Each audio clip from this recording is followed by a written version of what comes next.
우리 하나님 아버지와 주 예수 그리스도로부터 오는 은혜와 평강이 여러분들과 함께 하시기를 바랍니다. 여러분들 오늘 본문의 말씀은 너무나도 잘 아는 유명한 말씀이기 때문에 이 베데스다라고 하는 곳이 우리 덕적도에도 있었으면 좋겠다라고 하는 생각을 여러분들 아마 해보셨으리라 생각합니다. 집 안에 병자가 있다고 생각한다면 참 불행한 일이 아닐 수가 없습니다. 병자를 간호하는 그 가족들뿐만 아니라 병상에 누워서 있는 병마와 사투하고 있는 그 당사자 역시 굉장히 버겁고 괴로운 일이 아닐 수 없기 때문이죠. 하지만 여러분, 병석에 누워있다 할지라도 이 병 곧 나을 수 있을 것이다, 내가 이겨낼 수 있다 라고 하는 그 희망이 있다면 아무리 괴롭고 힘들어도 그 시간을 감히 이겨낼 수 있으리라 저는 믿습니다. 여러분, 그렇지 않고 끝이 보여지지 않고 언제 이 병이 나을까, 또 이 끝이 보이지 않는 이 병마와 씨름하고 있다면 그만큼 괴롭고 힘든 것이 없다고 저는 생각해 봅니다. 여러분, 오늘 본문을 보니까 이 병자가 병을 앓았는데요, 그 병이 무려 몇 년을 앓았다고 했습니까? 38년 동안 병을 앓았다고 했어요. 이 병자가 몇 살인지는 성경에서 가르쳐주고 있지는 않습니다만은 최소한 40살 이상은 되지 않았을까 생각해 보고요, 그 40살 이상 되었을 때에 약 이 사람의 삶의 거의 절반 이상을 병자로 살았다라고 하는 것입니다. 처음에 병에 걸렸던 그 병자도 희망이 있었을 거예요. 곧 나을 거야, 내년에 낫겠지, 이렇게 하면 나을 거야 하면서 여러 민간요법도 써보고 여러 병원도 의원도 찾아가 왔을 겁니다. 1년이 지나도 2년이 지나도 10년이 지나도 이 자신의 병은 차도가 보이지 않기 때문에 희망마저 잃게 되었습니다. 그 때문에 이 병자와 더불어 가족들까지 깊은 슬픔에 잠겨 있게 되었습니다. 여러분, 오늘 본문을 가만히 유심히 되돌아보면 이 병자가 병에 걸린 이유를 찾아볼 수가 있게 됩니다. 병자가 왜 병에 걸렸을까요? 오늘 14절 말씀에 보면 그렇게 얘기를 합니다. 보라, 내가 나았으니 더 심한 것이 생기지 않게 다시는 죄를 범하지 말라 했습니다. 무슨 이야기입니까? 이 38년 된 이 병자는 자신의 죄 때문에 병에 걸렸다라고 하는 거예요. 이 병자의 병의 원인은 죄 때문이라고 예수님은 과감하게 말씀해 주셨던 거예요. 그런데 여러분, 이쯤에서는 저는 성경을 읽으면서 한 가지 궁금한 게 생깁니다.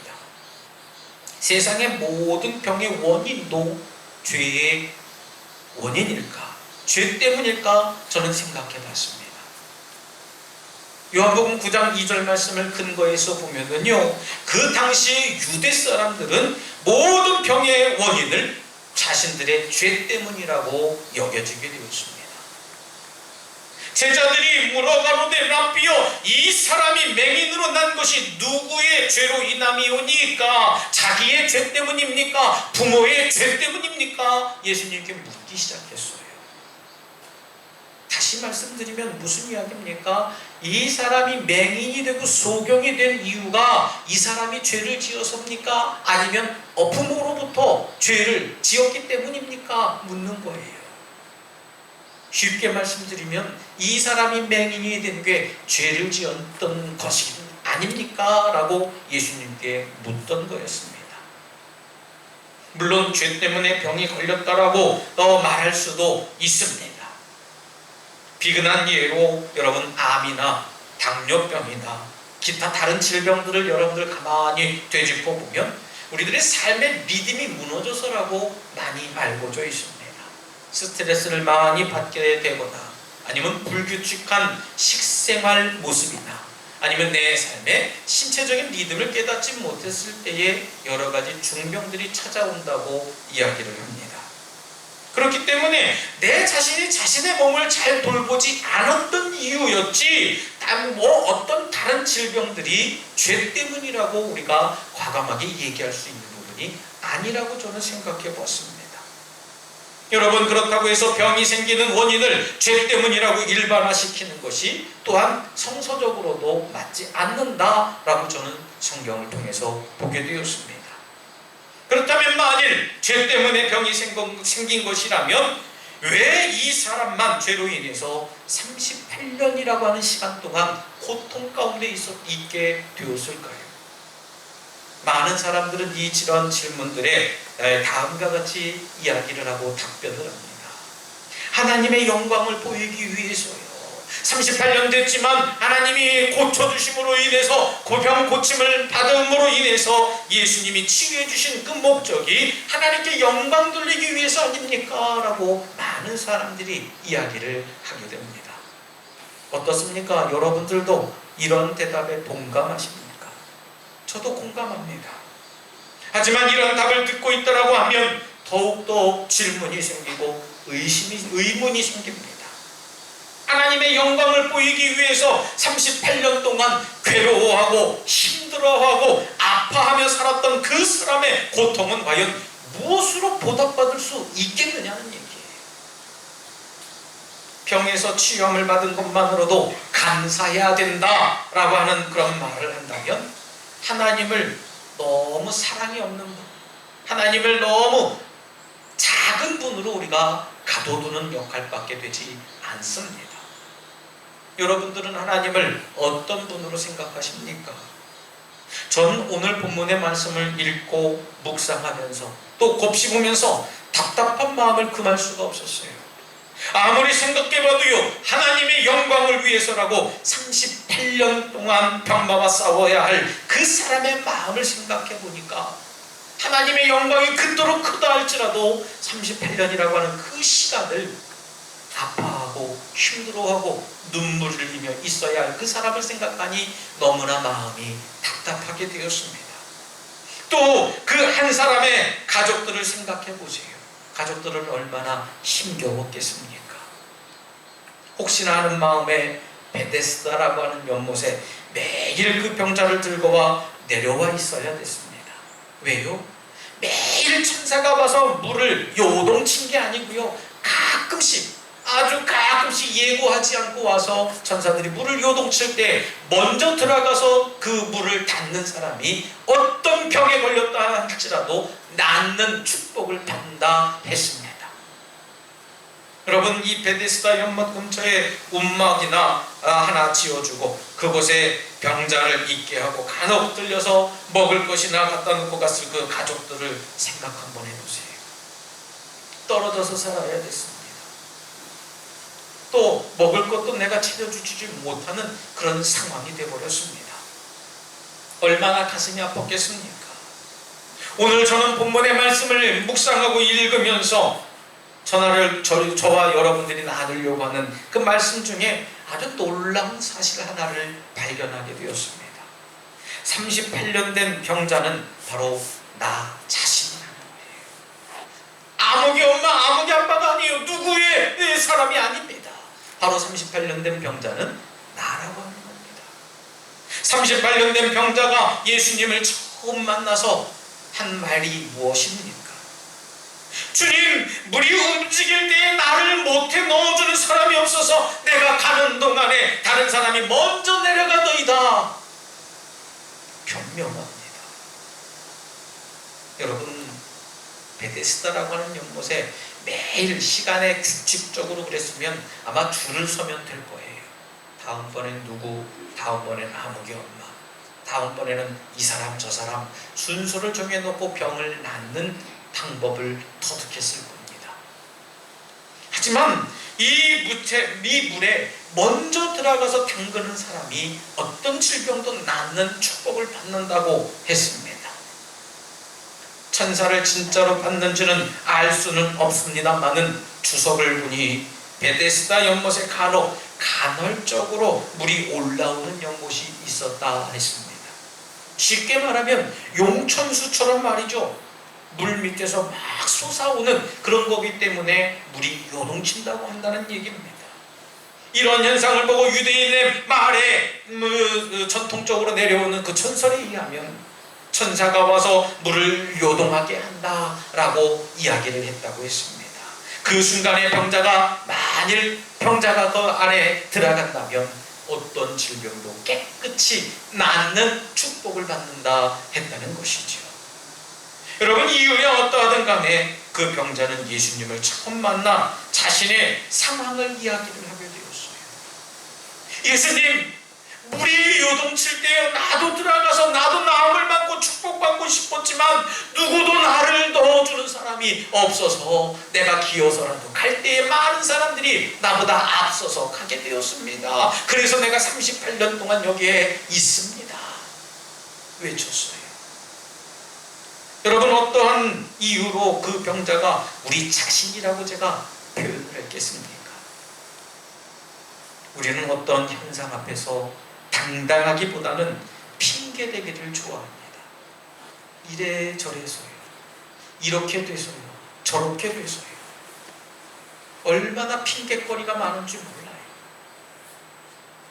너는 왜 아직도 이 일을 하지 못한 거야? 라고 하는 식을 질문에 받게 되면 우리는 그렇게 대답을 합니다. 사실 말이죠, 하려고 했었는데, 하려고 하던 참이었습니다. 사실 이렇게 저렇게 돼서요, 여러 가지 방법으로 우리가 찾아야 되는데 여러 가지 핑계거리로는 그 답을 해결하려고 노력하고 있습니다. 내가 병이 완치되지 않았던 이유가 뭡니까? 물이 움직일 때에 자신을 그 연못에 넣어줄 사람이 없었기 때문이라고 생각했던 그 병자처럼 말이죠, 우리는 늘 핑계거리를 찾습니다. 또한 내 자신이 문제의 본질이었다라고 하는 사실을 망각하고 살아갑니다. 타인에게 문제를 전이시키려고 하는 그런 모습이 우리들 삶 가운데 여전히 존재하고 있다는 것이에요. 분명히 예수님은 병자를 만나서 더 심하게 되지 않기 위해서 죄를 짓지 말라라고 명하셨습니다. 여러분, 이렇게 말씀하신 이유가 뭡니까? 그렇게 말씀하신 이유는 문제의 원인은 너에게 있다는 거예요. 네가 죄를 지었지 다른 사람이 죄를 지어서 네가 병에 걸린 게 아니라는 얘기입니다. 내게 병에 걸린 것은 내 자신의 문제이고 그 병이 완치된 것도 너 자신의 문제가 해결되었기 때문이라는 것이지 다른 사람이 너의 병을 낫게 해주는 것이 아니라는 것을 예수님은 말씀하고 싶었던 거예요. 여러분, 여전히 우리는 어떻습니까? 그때 그 사람이 나를 도와줬더라면 결코 이런 일이 생기지 않았을 텐데요 라는 식으로 나의 문제를 또 타인에게 전가시키려고 노력합니다. 여러분, 38년 된 병자는 바로 우리 자신임을 믿으시길 바랍니다. 나 자신이에요. 예수님은 나 자신의 삶을 핑계 삼고 타인에게 문제를 전가시키려고 하는 우리 자신들을 향해서 오늘 본문을 통해 말씀하고 싶은 것이 분명히 있으십니다. 여러분, 감사한 일은 뭡니까? 예수님은 우리의 문제를 해결해 주시는 분과 더불어 다음과 같은 말씀으로 우리가 앞으로 나아갈 자세를 진단해 주시게 됩니다. 오늘 말씀의 제목처럼요, 일어나 내 자리를 들고 걸어가라 하셨습니다. 여러분, 일어나 내 자리를 들고 세상으로 뛰어가라 말씀하신 것이 아니에요. 걸어가라고 말씀하셨습니다. 여러분, 걸을 때와 뛸 때에는요, 세상을 보는 시각이 달라집니다. 뛸 때는 앞만 보여져요. 그러나 걸을 때는요, 저 멀리도 볼 수 있고 주변 환경을 묵상하면서 갈 수도 있는 것이 걷는 자의 모습입니다. 여러분, 걸어가라고 하는 의미가 도대체 무슨 의미겠습니까? 걸어가라고 하는 것은 앞도 보고 옆도 보고 뒤도 바라보면서 내 주위의 환경을 바라보라는 거예요. 나보다 어려운 이들이 있으면 도와주고 섬기고 배려하고 베풀고 나눠주고 꾸어주라고 하는 하나님의 법칙입니다. 여러분, 뛰어간다면 어떻습니까? 어찌 주변을 돌아볼 수 있겠어요? 앞만 바라보고 가는 것이 뛰어가는 사람들의 모습이라는 얘기입니다. 걸어갈 때에만이 주변을 볼 수 있습니다. 걸어갈 때에만이 옆 사람을 바라볼 수 있어요. 걸어갈 때에만이 옆 사람과 대화하며 이야기를 나누며 갈 수 있는 것입니다. 내 자리를 들고 걸어가라. 이것은 너의 삶의 자리 속에서 주변에 너와 함께 했던 이들을 돌아보며 그들을 섬기고 나눠주고 부어주고 베푸는 삶을 살아라 라고 하는 주님의 말씀인 줄 믿으시길 바랍니다. 사랑하는 우리 독수가족 여러분, 중요한 것은 지금 나의 모습이 아닐 것입니다. 지금 나의 모습은 타인에게 문제를 전가시키고 불평과 불만에 사로잡혀 있는 그런 고약스러운 모습일 겁니다. 하지만 예수님은 이런 우리들에게 오늘 말씀으로 우리들에게 찾아와 주셔서 우리의 문제를 해결해 주시고 일어나 내 자리를 들고 일어나 걸어가라 말씀하셨습니다. 작은 문제든 큰 문제든 문제는 타인에게 다른 사람에게 있는 것이 아니라 내 자신에게 있다는 사실을 우리가 생각해야 될 것입니다. 남들에게 불평과 불만보다는 함께하는 삶을 살아갈 때에 문제의 본질의 앞에 우리가 당당하게 설 수 있고 주님께서 말씀하신 대로 우리가 세상을 이길 수 있는 능력을 가질 수 있다는 사실을 믿으시길 바랍니다. 여러분, 오늘 38년 된 병자의 이야기가 오늘 우리에게 말하려고 하는 핵심을 한번 생각해 보시기 바랍니다. 무슨 병에 걸렸고 어떻게 그 병에 걸려서 예수님이 그 병을 낫게 해주셨다, 그것이 하나님의 영광을 드러내는 일이다, 이것으로 끝날 게 아니라는 얘기예요. 여러분, 나의 삶을 통해서 내 주변 사람들과 어깨를 나란히 바라보며 세상에 감사하고 그들과 함께 걸어가며 살아갈 때에 하나님께 영광 돌리는 저와 여러분들의 믿음이 되시길 바랍니다. 주여, 물이 움직일 때에 나를 못해 넣어주는 사람이 없어서 내가 가는 동안 다른 사람들이 먼저 내려가더이다 하는 그 변명과 핑계를 버려내시길 주님의 이름으로 부탁드리겠습니다. 더 이상 나의 문제를 타인에게 전가시키지 말고 불평과 불만에 사로잡혀 세상을 살지 마시길 부탁드리겠습니다.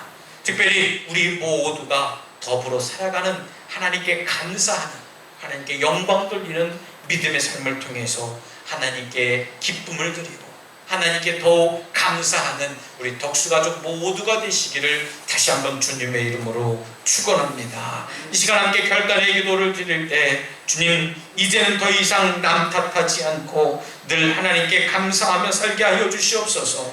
이웃과 더불어 살고 우리에게 허락하신 성도들과 함께 사랑하고 섬기는 삶을 살게 하여 주시옵소서라고 잠시 결단의 기도를 드리겠습니다. 할렐루야. 사랑과 내가 충만하신 하나님, 저희들의 삶의 모습 속에서 하나님을 온전히 바라보게 하여 주시옵소서. 이상 남 탓하지 않게 하여 주시옵시고 남들에게 책임을 전가하지 않게 하시고 핑계하지 않도록 저희들의 모든 삶을 주장하여 주시옵소서. 주님, 나의 죄를 되돌아보게 하여 주실 줄 믿습니다. 신실하신 하나님, 거룩하신 하나님, 존귀하신 하나님의 온전하신 뜻을 깨닫게 하여 주시옵소서. 주여, 역사해 주시옵소서.